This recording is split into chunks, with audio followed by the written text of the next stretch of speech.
If you grew up in the early 2000s, Spider-Man wasn't just a movie. He was everywhere. Pizza time. You couldn't escape Spider-Man. Now, superhero movies had been around for a while. We had Superman, the Batman films, Blade, and X-Men. All of them had their shining moments, and they helped build the superhero genre into something bigger. But something felt different when Spider-Man arrived.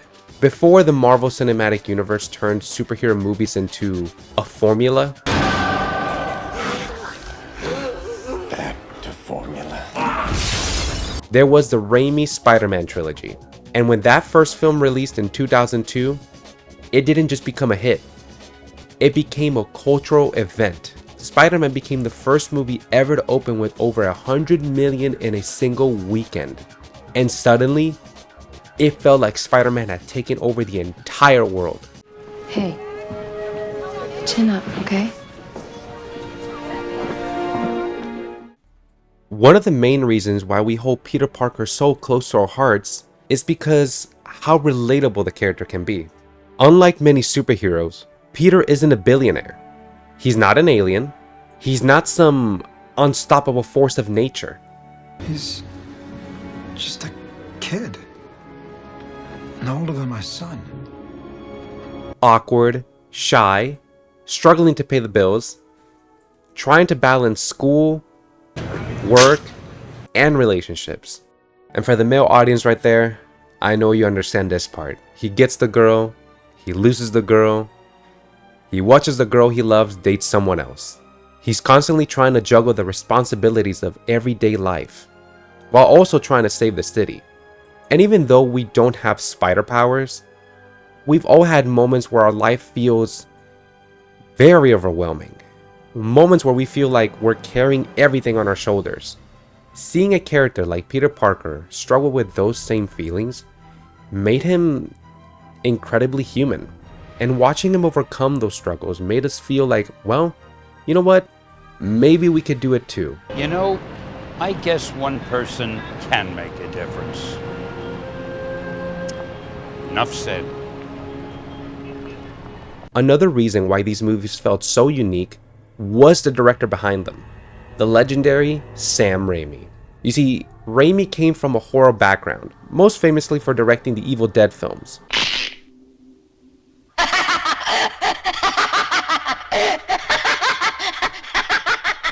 And you can absolutely see that influence throughout the Spider-Man trilogy.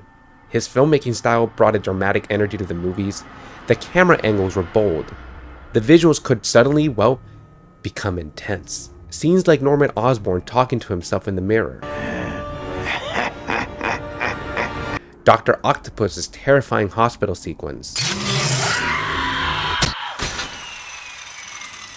Or the darker moments involving the black suit in Spider-Man 3. Those moments added a level of intensity that most superhero films didn't have at the time. But Raimi also balanced all that darkness with heart. Would you like a piece of chocolate cake? Okay. And a glass of milk? That would be nice. The films explored emotional struggles too. Peter dealing with responsibility, Harry struggling with his father's approval, and Mary Jane facing a difficult home life. You know, when you really boil it down, these are everyday problems that people struggle with every day. But because of Raimi's direction, these movies felt personal. They felt human. Hey, where are all my comic books? Oh, those dreadful things. I gave those away. Of course, at the end of the day, Spider-Man is still a comic book character. And for kids growing up in the early 2000s, these movies made us feel like we could be Spider-Man. I remember leaving the theater pretending I could be swinging through buildings. And I know I wasn't the only one. Now, how many of us hung onto the edge of the pool pretending we were wall crawling? You know, it felt really cool when you did that. It just, you always felt like you were Spidey. These movies didn't just show us Spider-Man. They made us want to be Spider-Man. And the toys, that only fueled the fantasy even more. Been lock in the missile blaster for rapid fire missile action. Can you handle more? Pop in the web blaster and shoot tons of crime-busting web. The marketing for these movies was absolutely insane. Spider-Man toys were everywhere. Action figures that were incredibly detailed and posable. You had web shooter toys that let you shoot silly strings like Spider-Man. Some of these action figures have become very rare also. You know, I didn't know at the time, but I was gifted as a kid for Christmas the Green Goblin, but he was battle damaged. You know, he had the window that was broken and shattered when Peter was fighting him. I didn't know that figure was going to be that high in the market apparently. I wish I still had him, but my sister was angry and, well, she decided to decapitate him. Oh.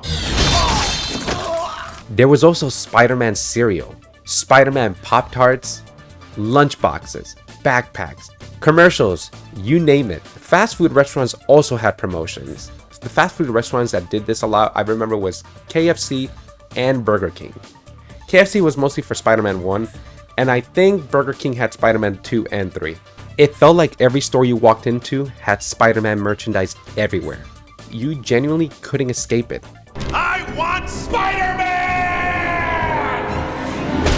It almost felt like Batmania in a sense, but for Spider-Man fans. Now, one of the awesome things that I love about this Raimi era was the fact that we had this really underappreciated and underrated show that was an MTV just called Spider-Man. And this show was supposed to be a continuation of the Spider-Man Raimi movies, almost like a side story. And honestly, it was great. You know, unfortunately it got canceled, but I remember watching that and I just loved how mature it was. And that theme song, and I'll say this, am I the only one that feels that Spider-Man mixes so well with like high techno music? I mean, I guess it gives it a Spider-Man 2099 feel, but still, I just always felt like that matches the character so well. Spider-Man! What's cracking, baby? Woo! Hey! Where you going, Spider-Man? Woo-hoo! Ha! You're getting the girl. Saving the day. Yeah! Go, Spider-Man! Another huge part of that era was the video games. Back then, movie tie-in games were everywhere. And while some of them weren't great, the Spider-Man games were actually pretty solid, I would say. Spider-Man 1 was fun, and it captured the feeling of the first movie pretty well. It also basically used a lot of the assets from the PS1 Spider-Man game that came out a few years back. But Spider-Man 2? Well, that changed everything. For the first time, you had an open world Manhattan, where you could freely swing through New York City. The web swinging was also physics-based. Movement finally felt right. Exploring the city felt incredible. And for many players, it was the first time a superhero game truly made you feel like you were Spider-Man. Now for Spider-Man 2, that had one of the greatest memories for me, and I'll never forget that. But when the movie came out, my parents took me to the theater. Before the movie even started, we had some spare time to kill. And there was a GameStop in the plaza. The movie theater and the plaza were connected together. And we went in, and there it was. Spider-Man 2 on the Xbox. My parents just bought it for me right there. Now I remember they were holding the game case while we were waiting for the movie to start. Just think of it. As a kid, you're about to watch your favorite superhero in just a few minutes, and then you also get the game to accompany it. That was so cool, and I'll never forget that moment. It was just a perfect Spider-Man day. By the time Spider-Man 3 came around, the excitement had reached to another level. This was also during the early days of YouTube. Seeing the black suit in live action blew my mind. And I'm not gonna lie, I think I watched that trailer a dozen times. And the internet was full of speculation. People were wondering about Venom and what the story would actually be. And at the same time, gaming was entering a new generation with the Xbox 360 and the PlayStation 3. And the Spider-Man 3 video game for those consoles looked incredible at the time. And I will still say, I sometimes get the urge to just watch the trailer for Spider-Man 3. It was just that good. Unfortunately, the movie wasn't as great. I wouldn't say it's bad, but the trailer was definitely better. But beyond the excitement, these movies also carried a powerful message. The iconic line, of course, is, "Remember, with great power comes great responsibility." It's a simple sentence, but it carries so much meaning. You know, Peter constantly struggles with the weight of responsibility. The films also explore forgiveness. Peter eventually learning to forgive Flint Marko. Harry learns to forgive Peter. And the movies remind us that sometimes it's okay to ask for help. You know, even Spider-Man can't do everything alone. At their core, these stories were about humanity. And that's what made them resonate so much with people. Years have passed and we've seen multiple versions of Spider-Man. And while those versions are great in their own way, there's something about Tobey Maguire Spider-Man that just hits different. I mean, you could see it in the theater when Spider-Man No Way Home released. And when Andrew Garfield appeared, people were excited. I know I was. But when Tobey appeared, the theater erupted. It just shows that this version of the character meant so much to this generation. Not only mine, but even future ones. They love me. I feel incredibly lucky to have grown up during this era. The movies, the games, the toys. The Tobey Maguire Spider-Man era wasn't just a trilogy. It was an entire moment in time. And for a lot of us growing up in the early 2000s, it was a magical one.